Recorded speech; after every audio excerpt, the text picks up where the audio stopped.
Let's get some analysis now. Sean Michael Cox is a political scientist. He joins me now from Istanbul. Thanks for your time this morning, Sean. You know, it's really quite something when we see debate planners having to make changes so that two people who are vying for one of the most important roles in the world can't stop interrupting each other or hurling personal insults. Do you think this was a strategy at all from either candidate during this debate? Well, you could definitely see that there were two strategies at play here. President Trump's strategy was to throw Vice President Biden off track, try to get inside his head, try to demonstrate that he wasn't mentally capable of focusing on what he was discussing, trying to distract him in much the similar way that he did in 2016 in the debates with Hillary Clinton. And Joe Biden, his strategy was obvious as well, not to let Donald Trump get under his skin and to address the American people. If you watched his actions during the debate, you'll notice that he directed most of his talk to either the moderator or to the cameras, to the American public, whereas President Trump was talking directly to Vice President Biden. Yeah, and during that debate, one of the most talked about takeaways was the president's failure to denounce the white supremacist group. The Proud Boys themselves have actually praised Donald Trump.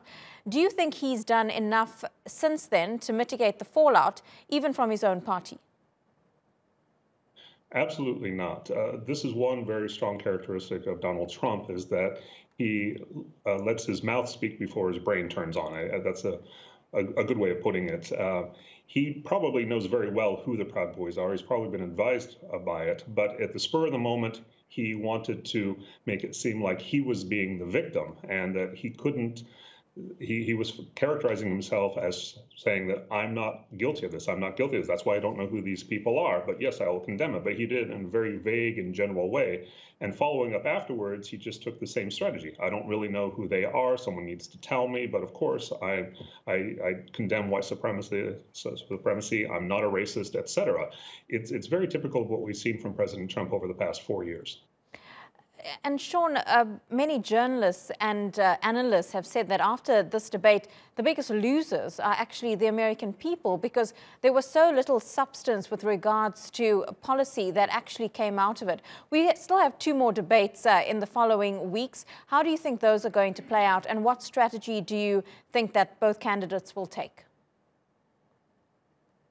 Vice President Biden will continue with his strategy of addressing the American people and convincing them that he is a calm and stable influence, whereas Donald Trump will have to try and insert more policy discussions. Basically, all they were doing during this debate was trading barbs at each other, but it was led off by President Trump, and Joe Biden, in order to show his toughness, had to keep up with him.